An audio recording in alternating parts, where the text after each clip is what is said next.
These city streets aren't big enough for the both of us in District Noir from Spiral Editions and Pandasaurus Games, a card game for 2 players and takes about 10 to 20 minutes to play. The goal of the game is to have the highest score after 4 rounds. To set up, shuffle the 45 cards, then remove 3 cards without looking at them and return them to the game box. They will not be used this game. Then deal 5 cards face down to each player.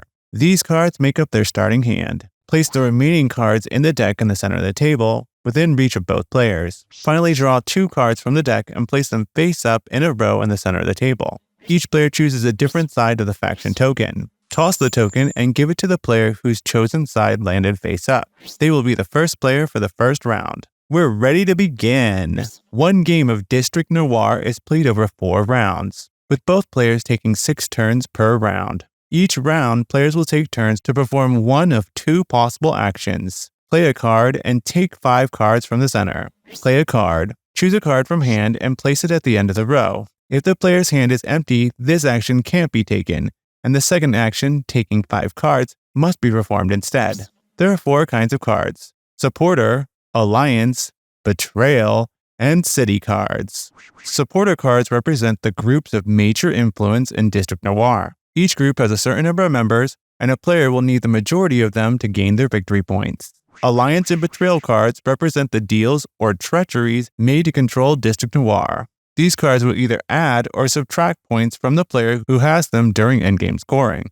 City cards represent 3 key places in the city of Hoboken, New Jersey: docks, police station, and city hall. If a player manages to obtain all 3 cards, they immediately win the game. Take 5 cards from the center.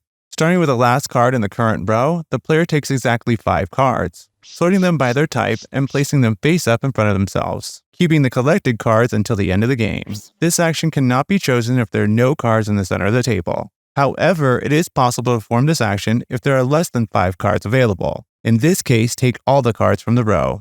Important: players may perform the take 5 cards from the center action only once per round. Once a player performs this action, they must now perform the play a card action on their next turn until the end of the round. Each round, both players will perform the play a card action 5 times and the take 5 cards from the center action only once. End of round. A round ends after both players perform 6 actions each. Both players' hands will then be empty. If after the round the deck is empty, this triggers the end of the game. If there's still cards in the deck, the players draw 5 cards each to make a new hand and another round begins. Give the faction token to the second player, flipping it to their side to show that they become the first player for the next round. There may still be cards in the row at the end of the round. Leave them there for the next round. Important: during any round, if a player manages to have all 3 city cards in front of themselves, the game ends immediately and that player wins without calculating any scores. End of the game.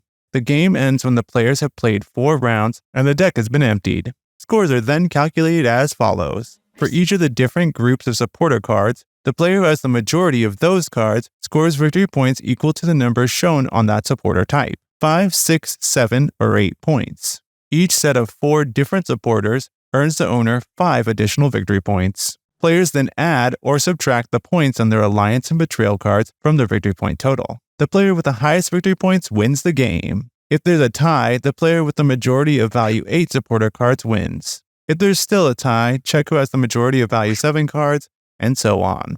City cards are not worth any points at the end of the game. That's it. Now you're ready to get playing. Let me know in the comments below how you did and what other games you want to learn how to play. Thanks for watching. If you enjoyed this video and want to help out the channel, tap the like button. Also, don't forget to subscribe and hit the bell to not miss out on future videos. Until next time, stay geeky, keep gaming.